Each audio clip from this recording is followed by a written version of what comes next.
when we celebrate being the best, we go back to that magical spring, not summer, in 1967, and the pathé reel of the achievement that these men brought to all of us at Wembley as the Wizards beat the world champions and made Scotland the best team in the world.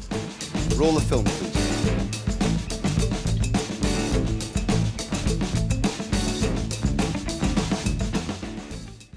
Mr. Brown, what was the build-up to Wembley like? Because now it looks natural. With these 3 guys and 8 others at your disposal, it looks, of course, we were going to beat England. But how did you choose not only your 11, but for example, how did you choose the man in central midfield, Mr. McCalliog, who, if I remember correctly, had an unknown called Jim Baxter to his left, and an up-and-coming guy called Billy Bremner to his right. Why Jim McCalliog, manager? Why? Well, of course, quite naturally, the overwhelming desire was of England to humiliate the Scots, according to the pundits down in the south. In fact, one actually wrote, if I can recollect, something like, England will humiliate the Scots and relegate them to a minor international team. Now, nothing like that could infuriate or raise the dander of the Scots more than reading that. While they were outstanding favourites, I didn't actually agree with that, because in those days I had a group of very good Anglo-Scots playing every week against the English counterparts. At the same time, in Scotland, we had a very vibrant Scottish league where at least 6 teams could win the league, including Aberdeen, with all players who were household names. So therefore, I felt that going into this game, I could get 11 players that would give the world champions a game. So I set about going around the country, looking at players, and at the end of the day, formulating my team in this way. The one concern I had really at that time was in goal. We didn't have a goalkeeper who had been a consistently goalkeeper for Scotland, and I felt that on the day, it demanded experience, and I felt that Ronnie Simpson, who incidentally had been my ball boy many, many years before that, when I played for Queen's Park, I felt that with his experience of Celtic, even at 34 years of age, and the European competitions, I felt that he would be the anchor as far as that was concerned in goal. At right back, I felt that I wanted someone with strength, character, and big Tom Gemmell, who would go through a brick wall and who was a great tackler and a 90-minute man. Excellent to overlapping if required. I felt that he would go in at right back. On the other side, by contrast, to balance the side, I had a player called Eddie McCready from Chelsea. A wonderful left foot, the most educated left foot that I have ever seen in football. Positional sense was excellent. Good shouter from the point of view of keeping men in order. So he was on my left back. Now, in between, I had to have a dual centre half. There were 2 lots open for that, and that was John Gregg and Ronnie McKinnon of my old club Rangers, and also Billy McNeill and John Clark at Celtic. Many of the scribes of the day favoured Billy and John Clark. As far as I was concerned, I'd seen more of the other 2, so therefore I chose them. My mid-3 to combat the English. On the right-hand side was Billy Bremner, a tenacious, up-and-atom player, often described as 10 stone of barbed wire. He was on the right-hand side. On the left-hand side, to counter that, I wanted a player I'd seen many times, and that was Jim Baxter. Now, Jim could run a game. He was a wonderful player on the ball, silky, wonderful passer, always up with the forwards, and he could get you a goal when you required it. Now, in between these two was a problem, because I wanted an attacking team, and I wanted someone who had a good engine, someone who could run for 90 minutes, be up with the forwards, back with my defence. I'd seen a young boy play, and I was very impressed, young Jim McCalliog. So I gave him the opportunity in there, and he was the star of the team. But having said that, his selection wasn't altogether popular with a lot of the pundits. I thought he was too young for this type of game. I didn't, and Jim certainly didn't let me down. Now, up front, I really wanted Jimmy Johnson, but he was hurt. Willie Wallace of Celtic, he was scoring goals for Celtic in European competitions, so I felt he merited his place on the right wing. On the other side was young Bobby Lernnox. Now, Bobby had a great skill from the point of view, he always came back and he was looking for maybe a throw out from the goalkeeper or a pass into an open space. He was there for it. You could always find him. In addition to that, he had great pace. You could take on the fullback, and he was good for a goal. Now, between the two was probably the best player who's ever represented Scotland, and that was DENIS. Now, DENIS, at that time when I saw him, he was labouring a bit with Manchester United because he'd had a few injuries, and he was playing slightly deeper. On the day, I wanted DENIS to be right up front with Jackie Charlton taking him on as English centre-half, and also Moore on the other side. And DENIS did that to perfection. He was up there. His goal is evidence of that, because it was a save from Banks, which the ball rebounded, and DENIS, quick as a flash, put it in the net. So there it was, my team, set up to play an attacking game, and they did it to perfection. When I say that they started the game in complete control, they never at any time lost it, and I was terribly proud of them. It gave me a wonderful result. Manager.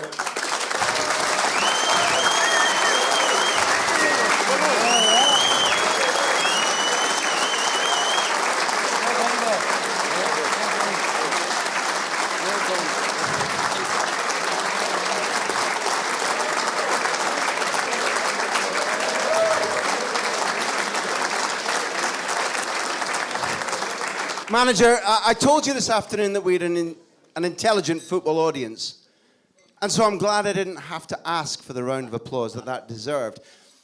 Nor am I here to advertise on your behalf, but I believe there's a senior SFA executive in the house, Mr. McRae. Are we still looking for a manager?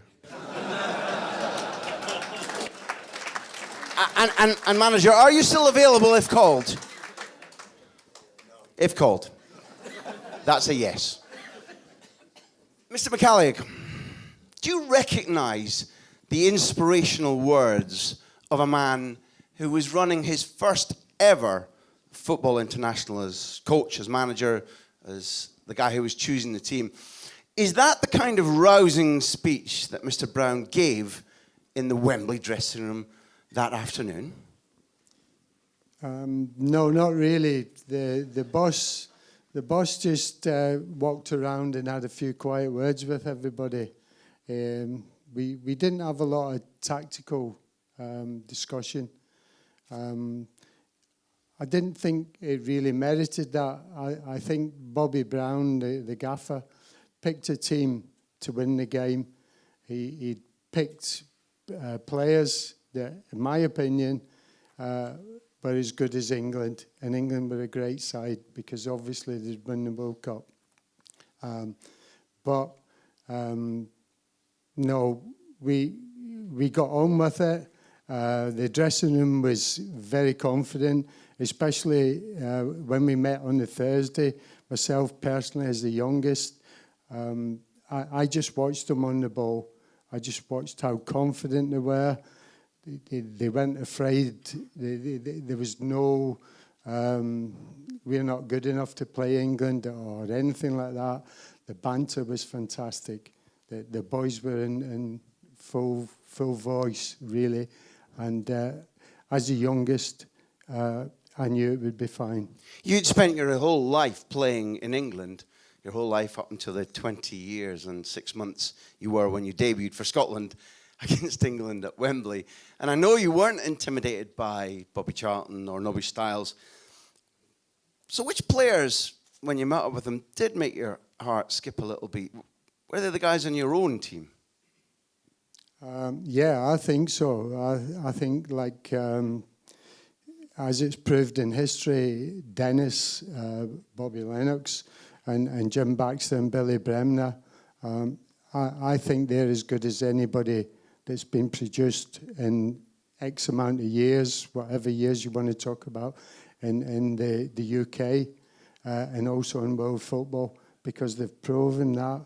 Denis Law, European Football of the Year, Bobby Lernnox, Lisbon Lion, Jim Baxter, possibly until he broke his ankle in Vienna, was right up there. I remember being at Chelsea as a kid, and Dennis and Jim was playing for the rest of the world v England. So we were certainly up there. We weren't bothered about England at all. My opinion is that we fancied ourselves strong. And if I was a gambler then, I'd have bet.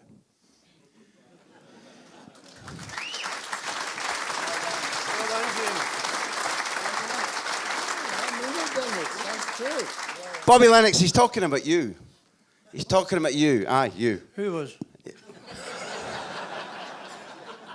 Jim's talking about you as one of the greats of all time, not just one of the greats of Celtic, one of the greats of Scotland, but a fabulous footballer. And Jim's opinion, good as it is backed up by Alfredo Di Stefano, who that same year said that, albeit Jimmy Johnson was the man in his testimonial, Di Stefano, in the Bernabeu, that everybody chanted his name. Di Stefano said that you were the player he feared. When you came to playing England in Wembley, a couple of weeks before you'd go on to win the European Cup with Celtic, what was your attitude? Did you think it'll be no problem at all at Wembley? Did you have a point to prove? Were the English somebody that you wanted to pull down a peg or two, given that they were the world champions? Or was it just an ordinary game of football? I think the thing was, what got to me more than anything was my second cap, and Dennis hadn't played in my first cap. And I was absolutely thrilled at the thought I was going to be in the same dressing room as Denis Law. And that was one of the first things. And the day we arrived, I came down the stairs from my room, and Dennis and Jim Baxter were sitting in the restaurant. And the two of them shouted, "Come on, me man, use your par, come on over," you know. And it just made my whole trip. That was the most wonderful thing that happened to me on the trip. Do you remember the patter you gave them, or was That's not a day with you.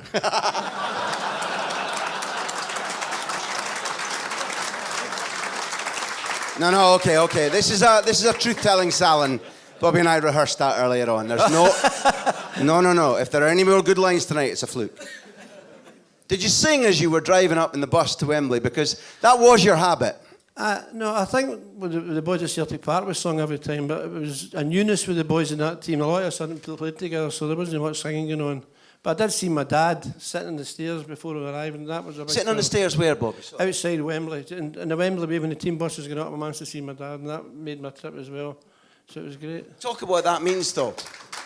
So people, for those who have grown up in an era where we no longer play the home internationals, where when we play England, we lose, which is inconceivable given the company that we're in.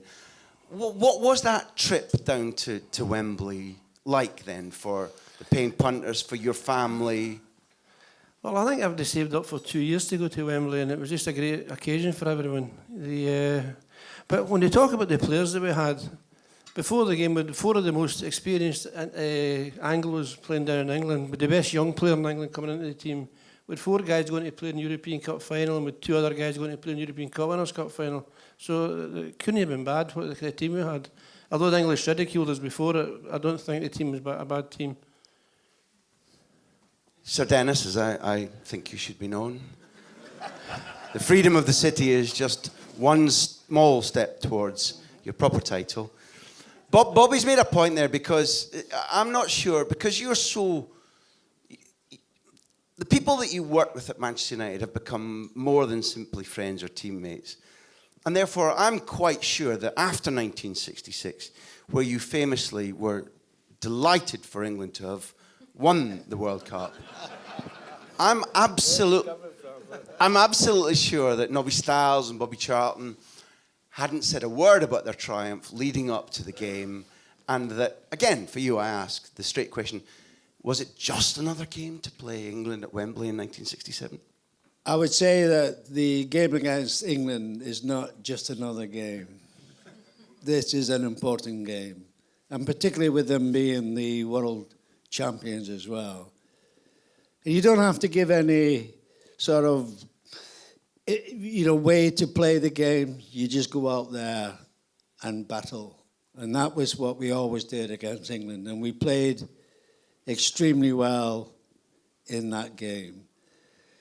Don't you think, well, I've got to come back to Manchester United on the Monday with Bobby Charlton and Nobby Stiles saying, if they'd won, oh dear. So there was no way that that was going to happen. This was going to be a battle. And I don't care.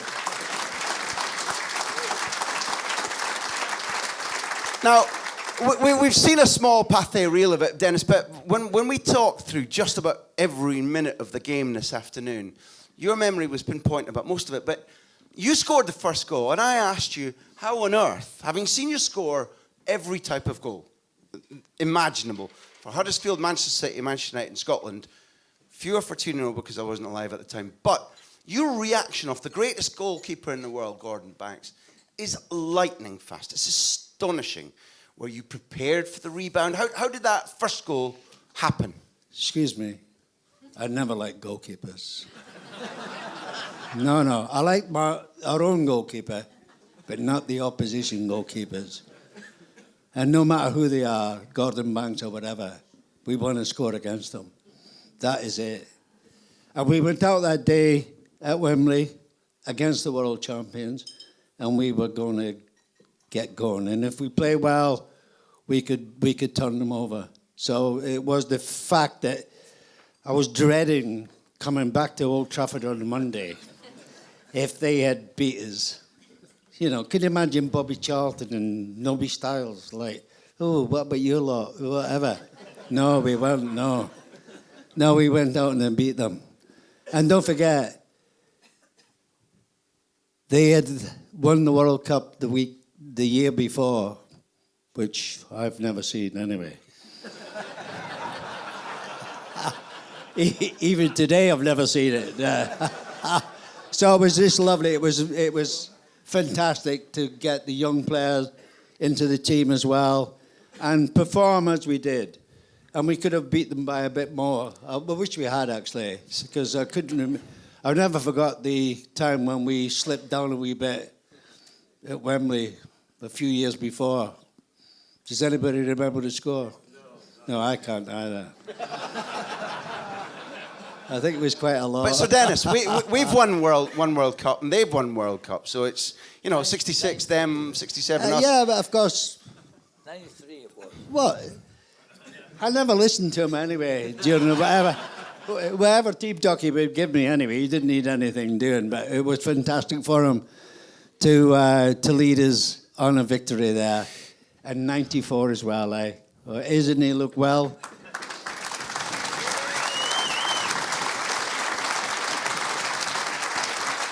No, you... So, and the manager, Dennis, picked exactly the right team because once Bobby had scored, I mean, thanks to you, it had been 1-0 for 78 minutes. And this is a match in which Scotland are playing the world champions and it finishes 3-2. Bobby, your goal, a fantastic strike, but you have a little doubt about whether the pathé reel that we've just seen... That wasn't the goal. It wasn't the goal. That wasn't the pass for the goal. The goal came from a free kick. Jimmy Baxter played it in and it got headed out. And I think Big Tam headed it back in. And I managed to Fake news even then. I think that's what happened. But it was a beautiful strike all the same, right? Thank you very much.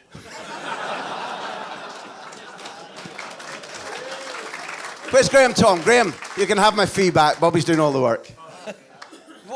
I mean, that was...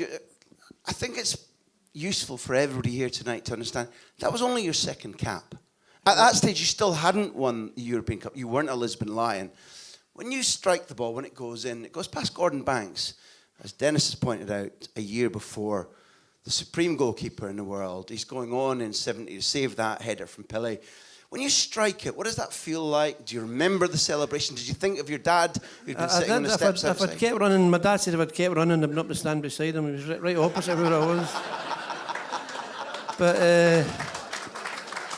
I remember shouting, "Don't bother diving, Banks, he's behind you."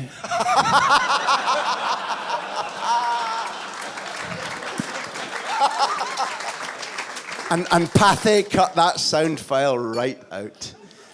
Jim, just like you said, 3 greats. Before your goal, we spoke this afternoon over a cup of tea. Describe for me the experience at 20, irrespective of the game and who you're playing against. I suspect a lot of people here will have heard the name Jim Baxter and will have heard the name Billy Bremner. You were running the midfield, not them. What were they like as men? What were they like as footballers? Why, specifically, in your view, are they remembered as greats? Well, Billy was so tenacious. He was very, very Scottish so far as he always wanted to win. And Leeds were a team that was inbred. And Billy was like that. But Slim Jim, I mean, he was something else. I mean, I remember playing a game against him when I was at Sheffield Wednesday, and he was at Nottingham Forest. And I seen him outside, and I was talking to him. And before he left me, he says, "I'll see you in the arena." I thought, the arena? Yeah, okay, Jim. Yeah, but that was Slim Jim. And I remember when I went to meet all the guys. I think we met on the Thursday before the game on the Saturday. And I remember Jim coming to me and saying, "Hello, Jim." He says, "You'll be all right, son." And he put his arms around me.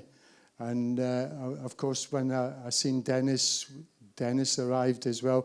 Dennis says, "You'll be fine, son." Well, I'd never met Bobby. And most of the rest of the guys, except for Billy Bremner and Eddie McCready, I'd never met before.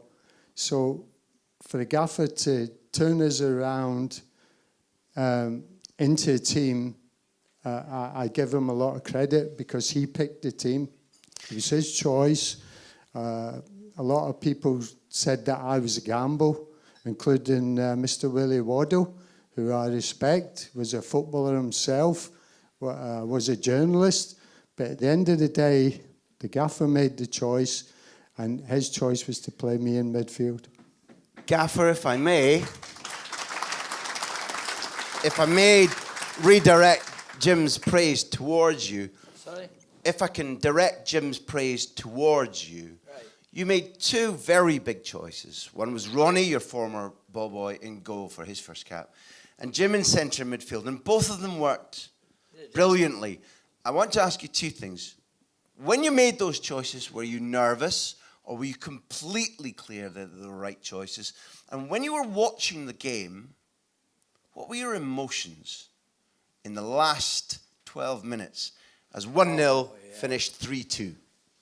Well, in answer to the first question, I always felt it was my own person. I mean, the pundits and the press, they can tell you what you've got to do, etc., before the game, but at the end of the game, you never hear from them. So,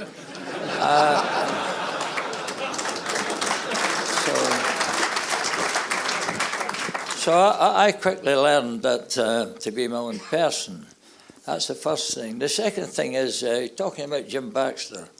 Now, Jim Baxter, I mean, he could run a game on his own. He could really, but he could be a damn nuisance at times, and he was at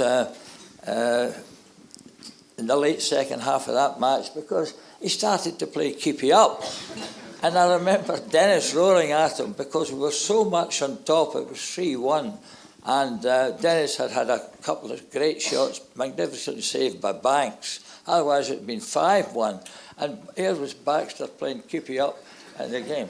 Now, he was a great player, and he quite rightly gets all the accolades. But having said that, when I watched him, and I watched him a lot, the biggest mistake I think he made was leaving Rangers, because he was never, ever the same player when he went to Nottingham Forest. And I say that because I watched him a lot.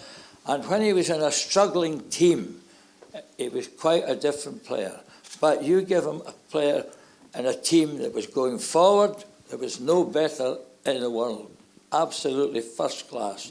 And I saw all that, and it was for that reason that I wanted him doing what he could do best at Wembley, and he didn't let me down.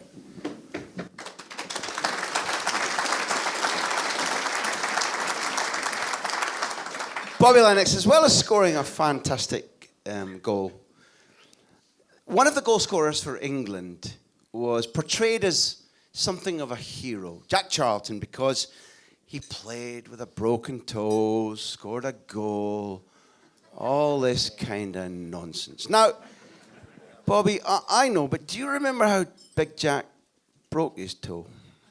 I remember exactly how he broke his toe. Go on then. Go on then. He came charging out in the middle and lunged at me, and his boot caught me in the knee, and he stud had a flaw in it, and the stud broke, went up into his boot and broke his toe. If it hadn't happened, I'd have had a broken leg, so I wasn't sorry for him, to tell you the truth.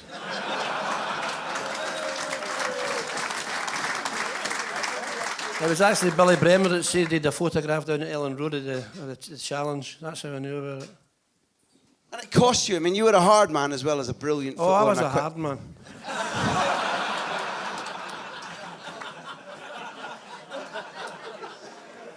We'll be back on singing in a minute. Watch out. Oh, right, okay. Engelbert Humperdinck will come up, and you know I mean it. That did cost you because, I mean, without going too graphic about how much blood you lost, the foul, or the incident between the two of you left you not able to enjoy the post-match and in some difficulty for a couple of days, right? I had a brand new suit, a new grey suit, and the blood kept oozing through. It was murder. And that's the non-graphic version. When it started to get better, I kept picking the scab off so it would keep the blood on the suit. It happened at Wembley. I'm sorry, again, I know that there is a high-ranking SFA official in the house. You owe Bobby Lernnox a suit. Exactly. And maybe a blood transfusion. Dennis, Sir Dennis, you're known as the king for a reason. And I think it began with us, the Scots, not with Manchester United. Tell me your pride in the way that your team played that day, the way that you played that day, the feeling of going to Wembley and winning with style. And I ask that because I know that you're not fantastically fond of being praised, but you've represented to us in your nation hugely style and cool. And as well as being a brilliant footballer, you are what we all want to be. Now, that day, what did that feel like to come away from Wembley as a man playing in England and having won? Well, I can only say, and I've said it before, there wasn't in those particular days a bigger game than playing against England, whether it be at Hampden, but more so at Wembley. And the fact that they had won the World Cup, this was a game that we would go down there and try our best, no matter who they were. And to get a result against the world champions at their own ground as well was something. And all the guys who were in the team played so well that, and as you say, with Jim keeping up and all that, I got onto him and said, hey, don't mess about, we want to beat him a lot. We want to give him a right hammering. Sorry about the son-in-law. Too late. Sorry about that, yeah. But we did. And we could have done. If he hadn't have kept the ball up and fiddled about, we could have really given him a battering. And let me ask this question now. battering aside, you scored every type of goal we've all seen across your career.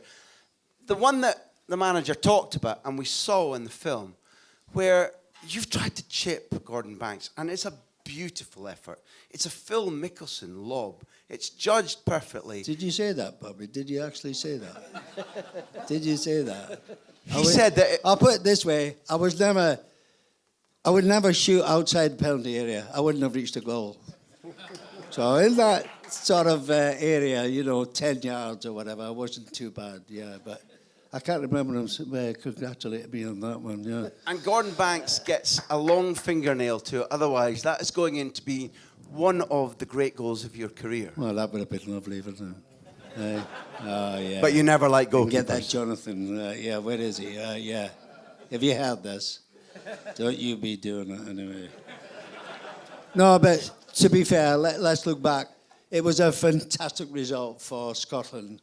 And normally after a game you have a sort of maybe a half a beer or whatever, don't you? I think we had a wee bit more that time, yeah. So it was lovely. Lovely to beat them, yeah. Jim, is that true of you? A couple of beers? Jim McCalliog, you have to be after... very careful what you say nowadays, don't you? There were no handy phones at the time.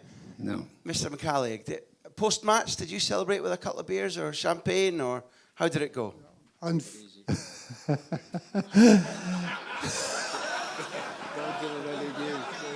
Whoops.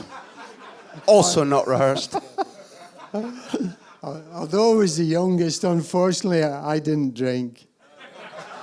So... Hold on. You were definitely born in Scotland, right? Yeah, this is the truth. I never had a drink till I was 23. No? You changed days, have you? Until 23 minutes past the hour, or... Sorry. Oh, 23 years of age. So you remember everything about the post-match. Yes. And as we wrap up, what was the post-match? We've just become world champions. What is the story after that game? The story was really, we're in the dressing room and we're absolutely euphoric. We totally loved it, but what was nice was when the game had finished, we went back to the hotel, and then we went to the Savoy Hotel to meet the England team, which was nice, and we had a few drinks with them. If Jim wasn't holding the microphone, it would have been, which was nice. And it was nice to meet Sir Alf, and he's just got beaten. Famously a fan of the Scots, Sir Alf, right? Absolutely. I mean, I remember doing a sportsman's dinner, and I remember Norman Hunter telling me about Sir Alf, and it was his first international, under 23 international. It was actually here at Pittodrie, and Alf used to go round his players, and he used to put his hand on the shoulder and talk to them. And Norman, what Sir Alf said to Norman, his first under 23 international, was put his hand on his shoulder. He says, "Norman, dear boy, I'd like you to kick the out of the Scottish lads today. Thank you, Norman." Rhymes with duck. So that was the way it was. That was completely, absolutely. But the best memory I have of all of this that I can remember was that when we were out in the tunnel, and Nobby Stiles, who we later met at a sportsman's dinner, and he was actually talking about the King. And what he said was, I looked over to the King to see if he would say hello, acknowledge me, because Nobby was quite a young player then as well. Nobby was only maybe perhaps 23, 24. And Dennis blanked him. Totally blanked him. And Nobby thought, Jesus Christ, this is war. This is war. But he went out on the field. When the game was finished, he said, the first player to come near me was the King. Please. Before we go on with the auction, we're going to come round once more, but I need to finish with you because war it might have been. But there were, before we come to you, manager, war it might have been, Jim, but there were exchanges of good favours afterwards. Whose jersey did you get and how did you get it? Yes, please. I didn't get any jerseys. So Jimmy Greaves? No, Pardon me, Bobby. I'm sorry. I'm sorry. I'll hand that over to you again. Jim, give that mic back to Dennis now. Come on. What was the question? The question is for Mr. Lernnox. Bobby, whose jersey did you get at the end of the match? And why did you ask for it? And who did you have to fight to get it? I had two big heroes when I was a boy, real heroes. Dennis was also one of them, and I loved Jimmy Greaves as well. And when the final whistle went, I asked Jimmy Greaves if I could have his jersey. And as I asked him, he said yes. And Jimmy Baxter came jogging across and says, I love your jersey, Greavesy. And he says, I promised it away. So I was really quite pleased. So when we walked back up the tunnel, I had to chat my England dressing room door. And Jimmy Greaves was standing waiting to hand me his strip, but the place was like an absolute morgue. I don't think they were very happy, you know. Jim, I'm really sorry for accusing you of having Jimmy Greaves' shirt, but it was worth it to get back to the place was like a morgue. Second last, manager. What's your pride like, having been the boss of that game? And did you win it? Did the team win it for you with their talent, or listening to these three now and all of us listening to you, was it a triumph for character? You had some wonderful men, some huge character involved that day. Was it more about character, or was it more about the brilliance of the talent? Well, they all played at the top of their game, really. And at the end of the day, with all the talk about the world champions and what have you, their dander was really up, and that's what produced the result. At the same time, I've got to say that Sir Alf, who was a man of very few words, he was quite fulsome at the end to me, and he said, well done, and he said, I told the team, that was his own team, that it would be a very good team who would beat us, and we've seen that today. Now that's what I carry away from Wembley.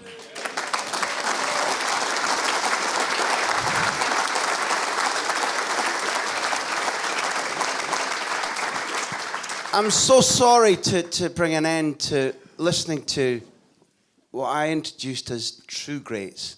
And I think each of these four men, irrespective of what they did that day in April at Wembley, have proven tonight not simply what great footballers they are, but what extraordinary, strong, interesting, fun, characterful, proud Scottish men they are. And I need to finish with the King, not simply because he's the King, but because this is really your weekend, Dennis.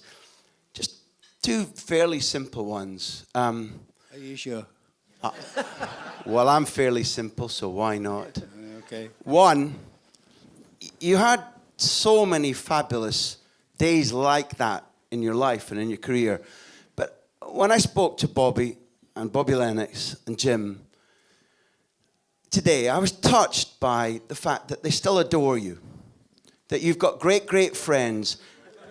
And it's all very well to take the mickey out of me and them. Who me?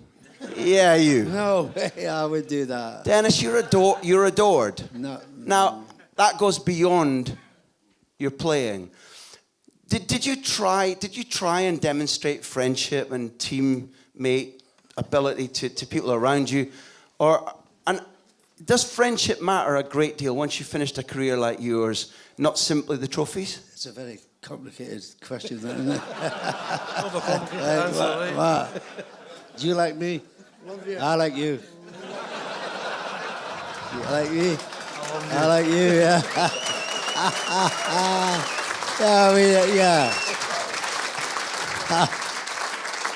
Yeah. This is getting really deep.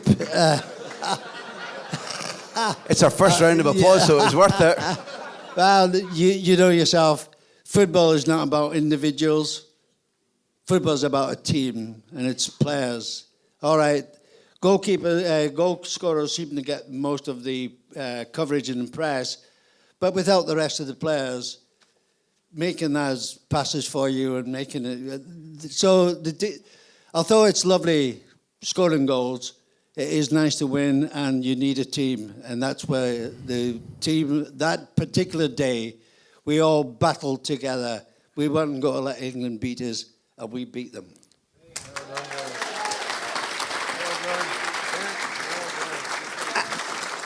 And the last one isn't just simple, Dennis, it's a gimme.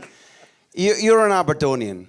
Around the world, and I know I live in Spain, around the world, you're associated most with the city of Manchester, either because of United or City. But everybody here knows that you're a proud Aberdonian. And I would ask you, in your life that led to this game and your great exploits, the city of Aberdeen, how you grew up, what you were taught here, did leave a big imprint on you and made you the man and the player that you are. Is that right? Hopefully, yes. Also, I was very fortunate when I went down to Huddersfield. I'm not going to bore you, but I went down to Huddersfield, and the manager there was an Aberdonian as well. And his assistant was a guy called Bill Shankly. And Andy Beattie went to another team, and Bill Shankly became a manager.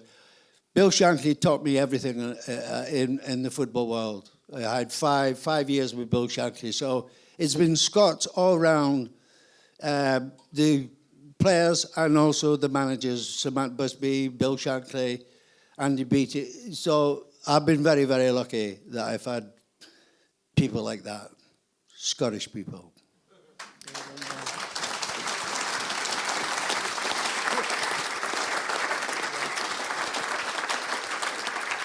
Correct me if I'm wrong, but the scent of greatness that night 50 years ago has been with us now as you've listened to these greats. They're still greats. They represent everything that street sport is about. Once they leave the stage, give until you can't give anymore, because your efforts will help street sport create people like them that we'll be proud of.